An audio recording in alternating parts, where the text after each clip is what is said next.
Assalamualaikum warahmatullahi wabarakatuh.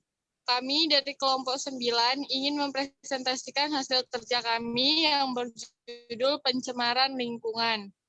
Berikut akan dibacakan oleh Siti Maulida Zulka. Kepada Siti Maulida Zulka kami persilahkan.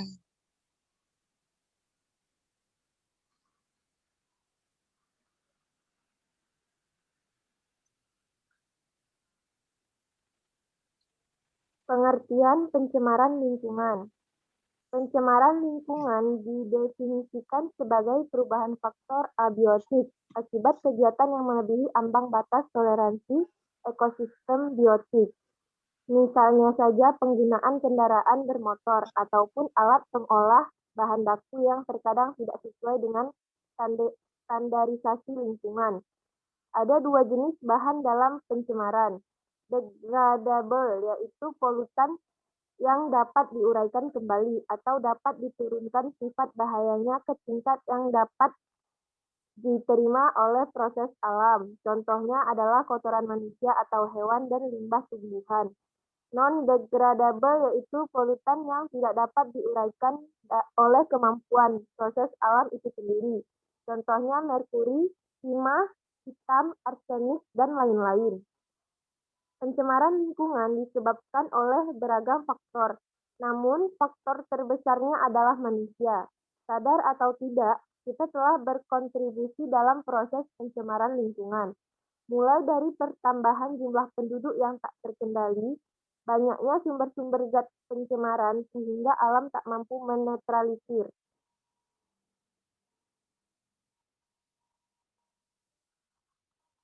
Yang pertama, pencemaran udara. Pencemaran udara dapat berupa gas dan partikel. Contohnya sebagai berikut.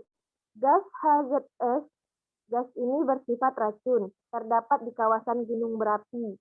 Bisa juga dihasilkan dari pembakaran minyak bumi dan batu bara. Gas CO dan COZ, CO2. Karbon monoksida, CO tidak berwarna dan tidak berbau. Bersifat racun, merupakan hasil pembakaran yang tidak sempurna dari bahan buangan mobil dan mesin letup. Dampak dari pencemaran udara sendiri adalah hujan asam, perubahan cuaca yang ekstrim, penipisan ozon, peningkatan kasus kerusakan mata hingga kanker kulit.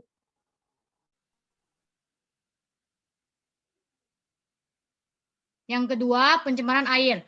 Pencemaran air bisa terjadi dari limbah industri, limbah rumah tangga, limbah pertanian. Limbah industri sangat potensial sebagai penyebab terjadinya pencemaran air karena limbah cairnya langsung dibuang tanpa diolah terlebih dahulu. Padahal limbahnya mengandung bahan berbahaya dan beracun. Pada limbah rumah tangga bisa berupa deterjen, sampah, dan kotoran manusia. Jumlah penduduk yang semakin meningkat membuat limbah yang dihasilkan semakin tinggi juga. Kegiatan pertanian juga bisa menimbulkan pencemaran air, terutama karena penggunaan pupuk buatan, pestisida, dan herbisida. Dampak pencemaran air. Air tercemar, limbah akan berdampak tidak bisa dimanfaatkan karena limbah yang terkandung dalam air dapat membusuk dan muncul rasa bau tidak sedap. Proses pembusukan limbah oleh pengurai membutuhkan banyak oksigen. Dampaknya, kadar oksigen dalam air yang diperlukan oleh makhluk hidup lainnya berkurang.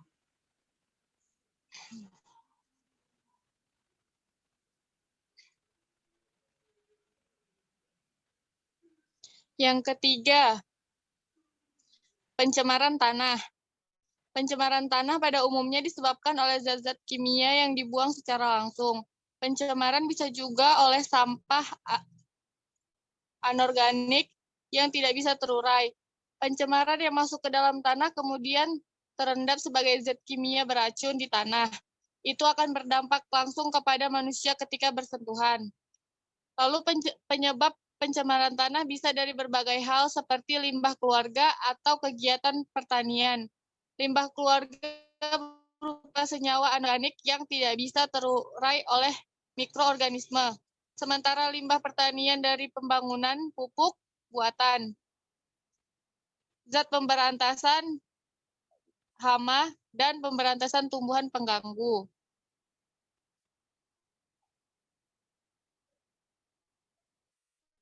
Lalu ada dampak pencemaran tanah yang bisa berdampak pada kesehatan manusia karena tanah yang tercemar akan mengandung bakteri penyebab penyakit. Pencemaran tanah juga bisa berdampak terhadap ekosistem penggunaan yang berlebihan, bisa menjadi asam yang selanjutnya berpengaruh pada produktivitas tanaman. Pertanian seperti peningkatan salinitas tanah dan penurunan kesuburan tanah bencana alam, seperti tanah longsor dan erosi hingga penyumbatan saluran air. Sekian dari presentasi kami. Bila terdapat kesalahan, kami mohon maaf. Untuk teman-teman yang ingin bertanya, silahkan bertanya. Kami persilahkan. Sekian dari kami. Assalamualaikum warahmatullahi wabarakatuh.